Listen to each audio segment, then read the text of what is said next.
Hello everyone, I am Dr. Richa Gupta, Assistant Professor, EFM Department, Government Girls College, Magra बुंडला, Jodhpur. पिछले topic में हमने मुद्रा की परिभाषा, मुद्रा क्या होती है, उसके बेसिक कॉन्सेप्ट्स को समझा था। आज हमारा टॉपिक है कि चलन तथा मुद्रा किसे कहते हैं।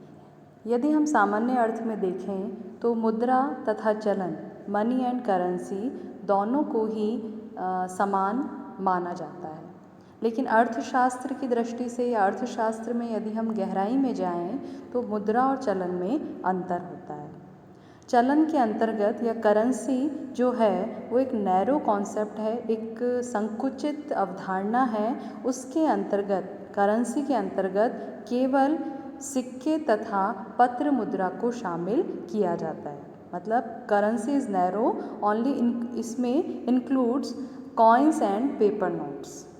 जबकि मनी में यदि हम मुद्रा की बात करें तो मनी में हम कॉइन्स, पेपर नोट्स और क्रेडिट इंस्ट्रूमेंट्स शामिल करते हैं। तो इस तरह से मुद्रा चलन से ज़्यादा विस्तृत है। चलन संकुचित दृष्टिकोण है जिसमें केवल सिक्के तथा पत्र मुद्रा शामिल की जाती है, जबकि मुद्रा के अंतर्गत सिक्के, पत्र मुद्रा तथा साख संबंधी जो साधन है, क्रेडिट इंस्ट्रूमेंट्स जो हैं, वो भी इसके अंतर्गत शामिल किए जाते हैं।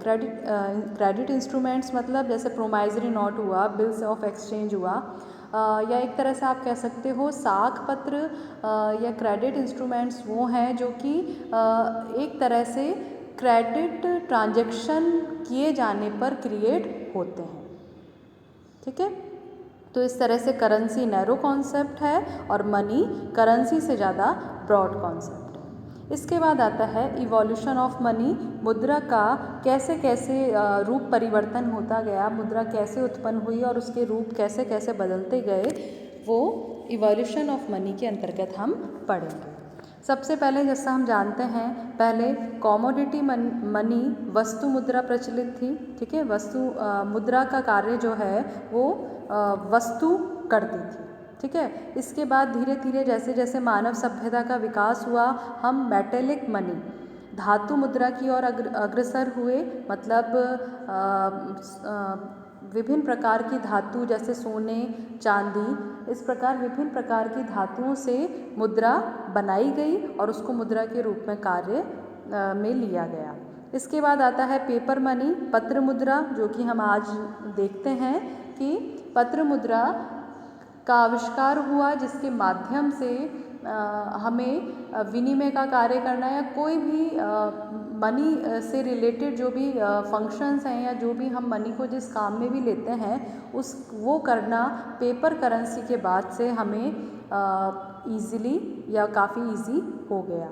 उसके बाद क्रेडिट मनी भी धीरे धीरे डेवलप हुई। जैसे जैसे व्यापार का विकास हुआ, अर्थव्यवस्थाओं का विकास हुआ, मानव ने भी अपने आर्थिक जीवन में दिनों दिन उन्नति मानव करता जा रहा है, वैसे वैसे मुद्रा के रूपों में भी परिवर्तन आता गया। क्रेडिट मनी, साख मुद्रा भी उसी का एक उदाहरण है। तो क्रेडिट मनी भी आज भी, जैसे क्रेडिट कार्ड हुआ, ये सब भी आज हम प्रचलित है और इसको भी हम काम में लेते हैं। इसके बाद है नियर मनी या निकट मुद्रा। ये एक नया पॉइंट है कि नियर मनी या निकट मुद्रा किसे कहते हैं। निकट मुद्रा, जैसे नाम से आपको थोड़ा आइडिया हो जाएगा कि निकट मुद्रा क्या है। निकट मुद्रा मतलब जो कि मुद्रा तो नहीं है लेकिन उसको हम मनी में इजीली कन्वर्ट कर सकते हैं। तो नियर मनी या निकट मुद्रा में हम उन सभी को शामिल करते हैं जो कि मुद्रा जितनी तरल तो नहीं है, मतलब मुद्रा तो नहीं है वो, लेकिन उनमें इतनी तरलता है कि वो इजीली या वो इतने लिक्विड फॉर्म में है कि उनको हम इजीली कम समय में मनी में कन्वर्ट कर सकते हैं। तो वो उससे हम कहते हैं निकट मुद्रा। जैसे साख पत्र हो गए, ठीक है, इसी तरह से गवर्नमेंट सिक्योरिटीज़ हो गई, डिबेंचर्स हैं, ट्रेजरी बिल्स हैं, तो ये सभी क्या हैं, निकट मुद्रा, नियर मनी के एग्जाम्पल्स हैं। इसके बाद हमारा आता है मुद्रा की परिभाषा। मुद्रा की